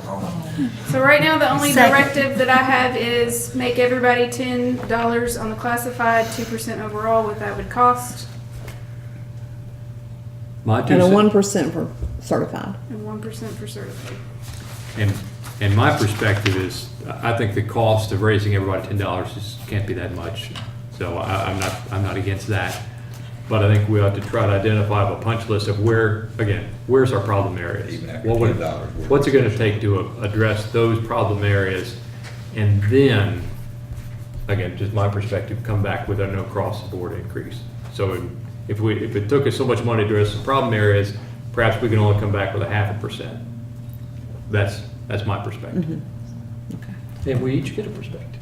So no directive on the revenue side? Well, I think other that- than the seat going up. Well, I think we gotta look and see what these numbers are, and that's gonna make a determination of what you do, if you do anything, and how much you have to do, or if you wanna do this, this is what you'll have to do. This might seem like a silly question, but per laws and regulations, do we have to, at the end of the day, have a structurally sound budget, or can we, is there any reason we can't pass a budget that's actually $50,000 in expenditures greater than revenues, knowing that we have a substantial contingency? I have to lean present a back on? balanced budget I cannot upload the budget to KDE if it is not balanced at the tentative level. Okay, so the only The way. draft budget, no. Tentative and working, yes, has to be balanced. So the recurring has to be balanced on an ongoing basis, and then the contingency that's left over, we can use those for one-time items.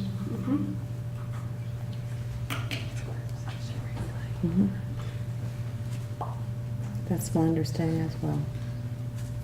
And salary The schedules. State government's gotta have a balanced budget.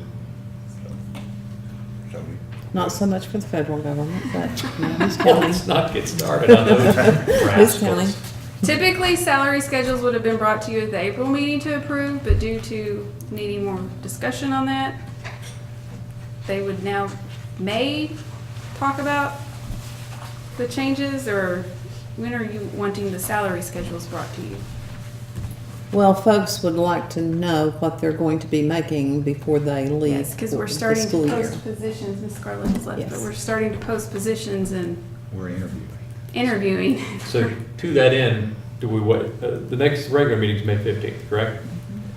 Is something that we should wait until the May 15th and put it on that? That's- Or before I think then? so, I don't think Or we're what? gonna be able to get stuff together, I mean, I don't know I if I want can to get avoid anything together sending sooner things than out on the that. day of the meeting, and when we're Yes. on, and we have to send things out, we have to have everything turned into us at least a week prior to the meeting to get it out to you all 3 days prior to the meeting.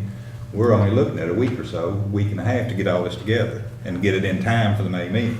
So the May 15th meeting, in terms of having something hard and fast For the to be salary able to, schedules. salary schedule, that's not gonna happen. That's not gonna, well, and we will not still have our tentative budget finished by then.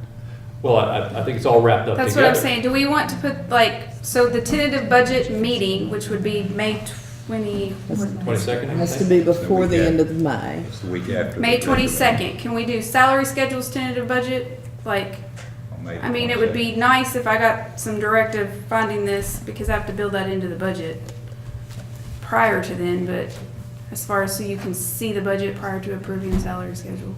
So, because that's what you're wanting, basically, right? It's probably gonna be difficult for just the three of us to, To say what's part of it. in the tax form, you can't. well, part of it is gonna be, do we need to have any intermediate meetings or something like that? It's a pretty significant thing. If 40% of our members are not here right now. Guess- What's your all's thoughts with? I prefer Well, see, not we've got Wednesday one Tuesday nights. left in May that we Not can meet. Wednesday nights. That way we cover every Tuesday in the month of May. We've got one Tuesday left, next Tuesday, April. April, May. Oh, no, April. the 30th is Monday. Yes. That's So why I no got more, fixed. no more Tuesday. Tuesdays Oh, in so that's April. That's why I gotta pay my people on Monday. So what time frame are we realistically thinking about for the three of us that are here? Of when? I can't do anything next week. Well, it's gonna take them a while just to develop anything. So in terms of salary tables, I think she's saying she can't have it by May 15th. Talking about we can tell. So if she could have it for May 22nd, do you all have, do you wanna try to, does it even I can make do sense it. to do that on May 22nd and then have a meeting subsequent between May 22nd and May 30th to approve the budget? Or does that, what's your all's feeling? I'm okay with that. As long as I don't have a meeting next week, I can come whenever, I think. Ms. Ritchie? I sent you my schedule. I'm all over the place. I'll do the best I can. And we don't know. Yeah, because I like the regular board meeting, unless it rains, I'm going to be late. Salary as it is Okay. now. Oh, we're into T-ball season. And I'm head coach this year. I think one of the things we're kicking around right now is the concept of maybe on the 22nd and 22nd of May. Since you can't be ready by the 15th, on the 22nd, really? that we would look at salary schedules and maybe just have a meeting to discuss that. I don't know, this is just, We have a- the So what's tentative- good? we have It's just- the That tentative. tentative I've budget never is on used that this meeting. company. I know. And We it might has to then- be to the state on the 31st. then have a meeting between the This is double 22nd and the chocolate chip 31st to have the tentative budget meeting. Oh, yes, That- that's what that- I'll have. You don't even need to look at it. It's just ideas we're just kicking around. Okay. Okay. We know what we're gonna work on, so So you just we'll copy get them started all. on that, and then we need to touch base and say, when can we get the stuff together to have them? Got another parent complaint Okay. about the doctor's note thing. Ms. Hicks, on the time frame of having documents, you all have had documents uploaded somewhere on the Tuesday or Wednesday the week before. Do we really need them that far in advance, or would we like to have the documents available maybe Friday night, so we have the whole weekend to work through them? What is your pleasure? We try to- Thursday is, you know, when I get them, usually when I get them on Thursday, I go through them just to see what's there and just a cursory review. Then the weekend is when I do. Usually about- The about 2 in-depth a.m. on stuff. Sundays when you're usually. When I'm sending you the emails. So we don't need them Wednesday, we don't need them Tuesday. And I don't expect a response then, that's just when I'm at my Thursday- best. Thursday I'm in a evenings? conference the 9th through the 11th, so I have to get everything done by the 8th. Thursday, well, I'm talking about on a typical basis. Thursday evening is when you would like to see documents appear in the team file? Yes, That would help out a lot. yes. I mean, that works for me too. So, that, Says On an- we're always waiting for documents from them. Yeah. so I just wanted And to it clarify, typically gives them the we day. don't need them in our hands to be able to download on the Tuesday. We don't need a week before, but if we can have them Thursday night before the Tuesday meetings, that would work. If they could just, Yes, is that okay Thursdays, with you, Ms. Ritchie? Thursdays work. Any objection? I don't hear any other objection. So if I can get the documentation together for the 15th, would you like that on the 15th to go ahead and discuss? If I can get it by then? Let me make sure I understand. We would get it on the Thursday before. Yeah, if I Yes. can get it together, because I have a conference the 9th through the 11th, so I've got to get all of my board documents done by the 8th before I leave for that. So Okay, if what if I is- can get this all done, So what is that Thursday? the 10th, Yeah. because that gives me all next week, We- Monday and Tuesday. yeah. And I will do my darndest. Yeah, so I guess what we're saying, if we could see them at 5 o'clock on the 10th, that's Yeah. fine, but if you can't, if you're already gone, then that would be your schedule. but- Right, yeah, that would be my schedule, but if then not, we- we will have to Yes. decide on meetings if I cannot get it together by then. And it could be that we could develop another meeting time I have my checkbook. besides the 15th and the 22nd. So we're just spitballing some things right Checkbook's now. in It's the- difficult to Right. tidy all the schedules up. So I'm not Anything being else? paid or anything, everybody else is paid. You're saying that I don't need to post them to you all until on the 10th. Or just wait But after the typically, we meeting. require the board documents to be submitted to me by the 4th. So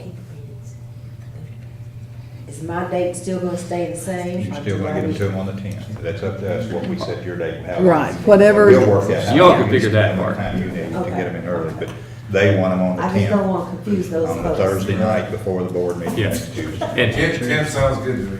No, that's when it has to be posted. That's You gotta be still gotta posted. have it to me by the 4th. Yes, sir. Y'all- I'll let you all figure that out. And I think it's figured out. And what I like to do if I What can Arlene says goes. is I like to get a draft of the agenda before Yeah. the Thursday at 5, and then I could send it out, and if anybody has an objection, from my standpoint, that's We can that's do the really an draft agenda, optimal it's not a time problem, to. without all the supporting, you don't need the supporting documentation on the draft agenda, you just want to see Right. the agenda items. And We I can don't, do that. and my preference would be to send it out, and then that way, if any of the board members have a problem with the agenda, that's the time to talk about it as opposed to other times. And see, that's why I need those documents still by the 4th, to give you that draft agenda. I'll let you all figure that out. Anything else? No. Your turn. I move we adjourn. Second. Well, that is the next item on the agenda, is the adjournment. So we have a motion by Ms. Ritchie, a second by Ms. Hicks. Any discussion? If you want cookies, come see me.